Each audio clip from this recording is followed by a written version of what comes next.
Ever since primitive times, humans have been using axes to chop wood.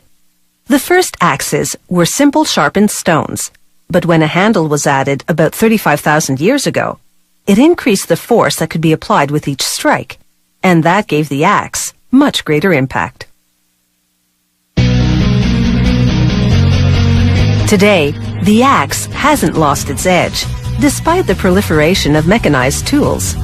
It offers a low-tech, hands-on way to get the job done.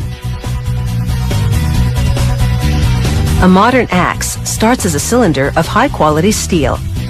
A ram nudges it into an induction furnace.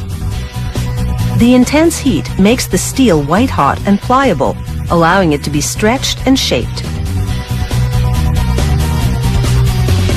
A powerful press then pounds the steel into a series of dies to further define the axe profile. A cutter head trims the edges. Operators now transfer the axe to another ram, which presses it into a die to straighten and level it. Then it's onto a revolving rack for half an hour to cool down and harden just enough so they can be handled. A worker loads dozens of the axes into a tumbler. They're tossed about with tiny steel pellets, and the resulting friction rubs scale from the surface of the steel and also smooths the edges.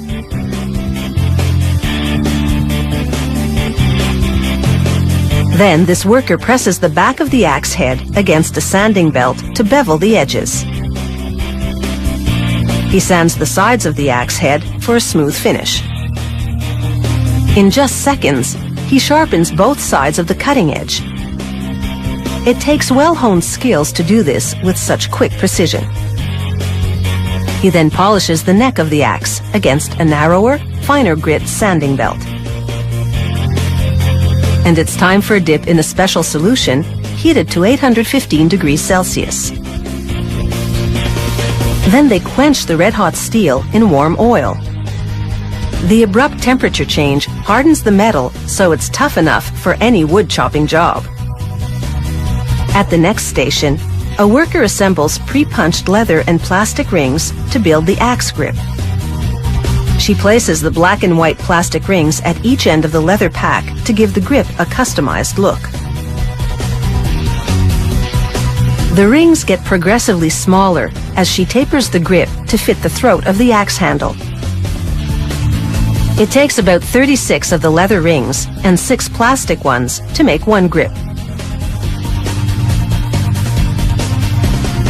She transfers the grip pack to an assembly press and inserts the lower part of the axe, which has been lubricated with beeswax, into the grip's center holes. A hydraulic ram drives it through. The lubrication ensures this job doesn't hit any snags.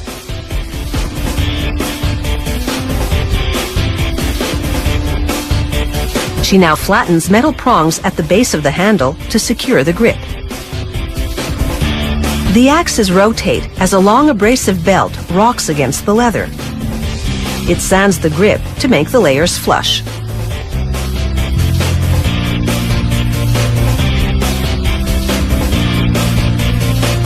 A worker finishes off the job with a final sanding.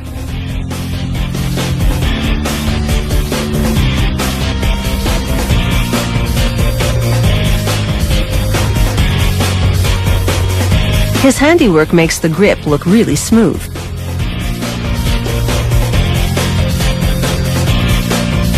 A dip in clear lacquer brings out the grain of the various pieces of leather, and they appear to merge into one.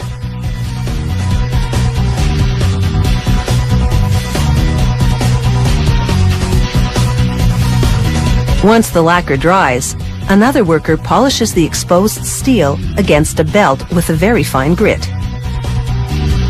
The result is a glossy sheen that ensures this axe will definitely look good on the job.